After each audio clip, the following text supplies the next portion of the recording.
Smart or dumb? I could be asking that question of many things, as we are in the midst of a strange time when many things purported to be smart are turning out to be very dumb indeed. But phones will be getting the spotlight here. Although they aren't really used as such anymore, are they? But we have come to know them as mobile phones, which I've written about before, so this is a follow-on from that. But one part of it I would like to elaborate on. They have now been with us for a couple of decades, so time has told, and people do not seem happier for it. I find it odd how in a time of information, we seem to know less than we ever did, and in an age of unlimited communication, we have never felt so far apart. We were brought together under the guise of technology for the greater good, but appears it was a bait and switch routine and has been used instead to separate and isolate people. The elderly bearing the brunt of much of this exclusion, but it is filtering down to all generations and age groups in different ways. Now no longer able to book doctor's appointments unless you have an app, therefore a smartphone, or do your banking because the branch has closed, or pay by cash because shops won't allow you. Seems like small things on the face of it, and people used to just sneer at the people who didn't keep up, or were said to not be adaptable to change, and in some cases that may well be true. But it's all part of the bigger puzzle, wanting you to not want the old ways, or easier method because it's old. New does not mean better, as well as has been proven. Children being made to scan in to receive their school lunches, people being herded into systems and procedures, but being excluded if they don't. And that's how they make you think you choose these things, convincing you that it really is convenient, then quietly making sure you are then tied in, and cannot decide to not be part of it. My article, Convenience or Dependence, looked at that from a wider angle. But all this smart is starting to wear thin, and like I said, look really quite dumb. Trying to make everyone go electric, but clearly without the infrastructure for it, and the cost far outweighing the benefit, in monetary and economic terms. That's why it seems just a ploy to get everyone to just stand by while the existing infrastructure is dismantled and destroyed right before our eyes. It's okay, I'll fix it later, they say, while taking it all away, or saying I'll save some for you, right up until every last crumb is eaten.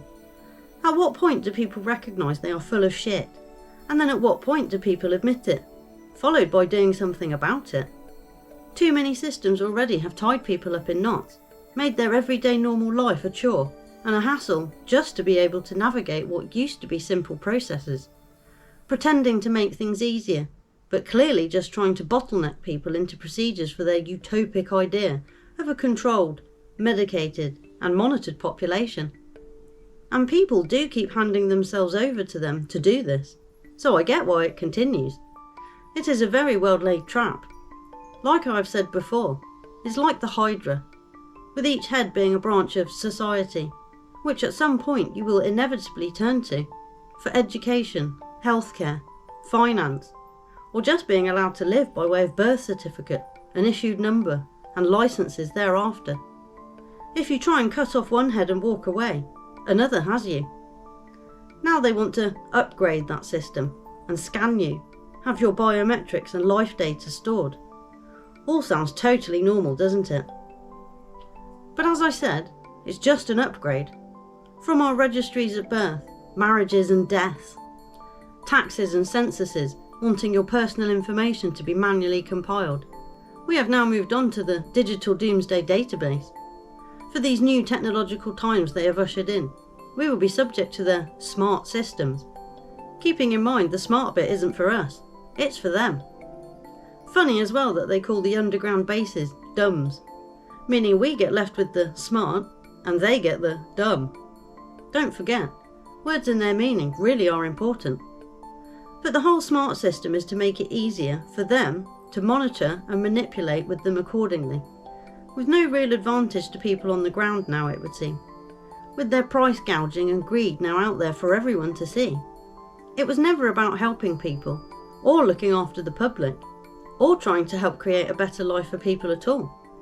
The whole time they have been messing with people's abilities to provide for themselves, restricting and suppressing their natural instincts and holding us back, keeping the Industrial Revolution wheels turning as they needed them to, with people doing the jobs they needed them to, clearing out the countryside with whatever methods were necessary, and herding people into cities, as they appear to be doing again in certain places, and have done over the decades in various countries, under the guise of politics and progress.